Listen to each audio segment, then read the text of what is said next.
Hey everybody, this is Sanders Mala. As I just wanted to talk a little bit about the Kavanaugh Supreme Court fight. Donald Trump nominated Brett Kavenaugh for the Supreme Court, and we haven't seen a whole lot of coverage of this in the media, and I think that's probably because all of the Cohen and Manafort investigation stuff that's happening right now is taking up a lot of oxygen in the room, so there hasn't been a lot of coverage.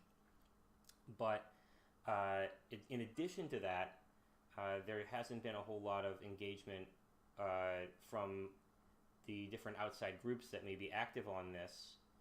I want to look at an article here that helped inform my thinking on how this is playing. So that the title of the article is Liberals Crushed in SCOTUS Spending War.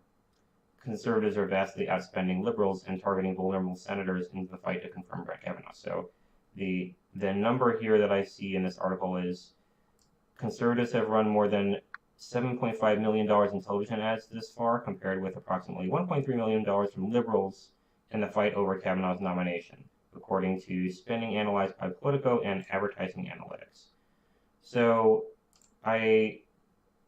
this is just TV spending, and Lord knows that TV spending has not always been indicative of an outcome. But I will say that if this TV spending analysis holds true in where all the other resources are being spent on organizing and social media and wherever else, then we're in deep trouble, because I've never seen a campaign come back from more than 4-1 spending disadvantage in a fight.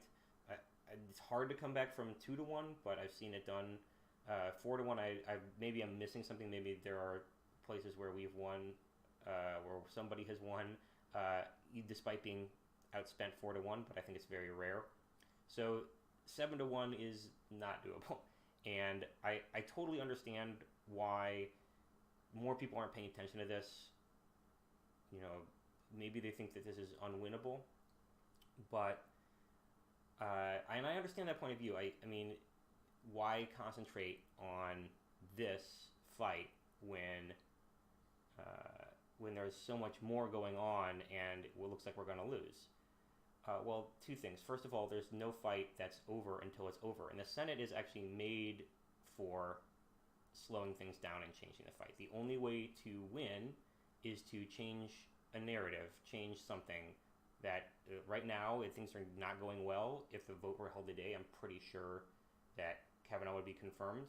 So something has to change between now and the vote, and the more that you can run out the clock in the Senate, this is a time-honored tactic, running out the clock. Because the Senate is made for it. Everything in the Senate is made for extending time, slowing things down, chilling out, not doing anything. And both sides have used this tactic extremely effectively in the past.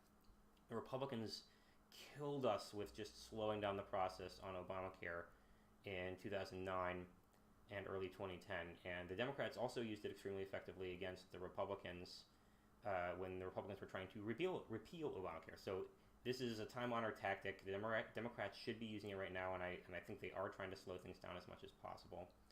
And there is a good reason why we should be slowing things down, because this fight is not getting any public scrutiny. And I think more activism would be extremely helpful.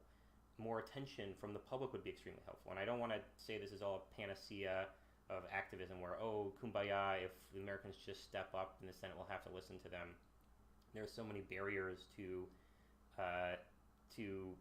how activism can affect this fight, especially when you're talking about influencing a body like the Senate, which is so insulated from the public, right? I mean, senators are only up for re-election every 6 years. The elections are staggered so that only 1/3 of the Senate is up for election at any one time, so not all of them face the voters at a single time.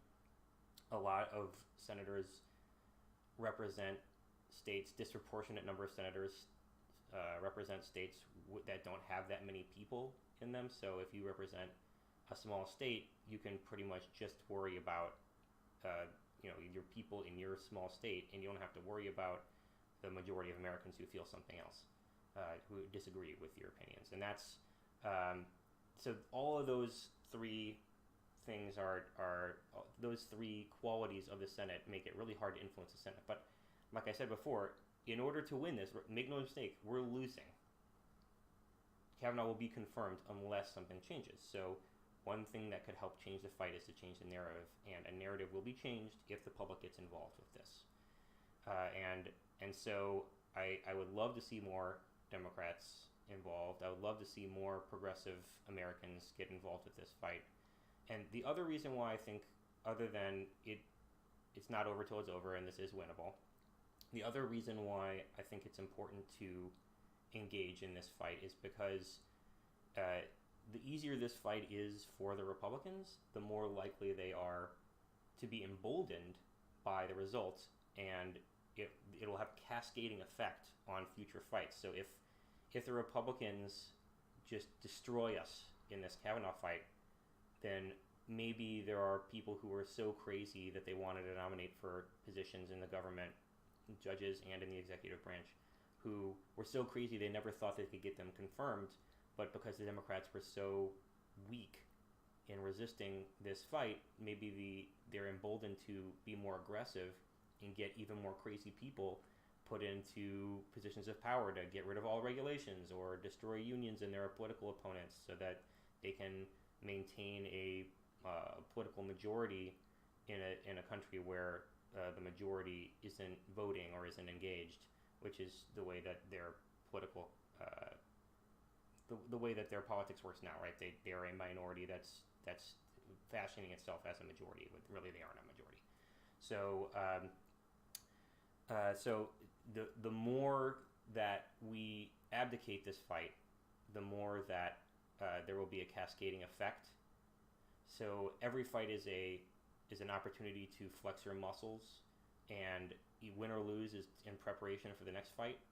So I see this as an extremely valuable opportunity. Every crisis is an opportunity, and organizing is the solution. So I would encourage anybody who's watching this to get more engaged and start reading up on what's happening and start calling your senators. And also anybody who is considering giving money, any liberal groups who are not necessarily decided on whether they're going to get involved with this. There's so many things at stake in this fight, and it's a super important one. So I'm getting engaged in it, and I care a whole lot, and I hope you do too. And if you have any thoughts, if you have any questions, these are all my thoughts, but I'd love to respond to any comments that you have or any questions that you have, and I'm really looking forward to recording again. Feel free to subscribe if you like this content and you want to see more of it. I'm really enjoying doing these recordings so far, and I think I'm going to continue. So thanks a lot for watching, and I'll talk to you soon.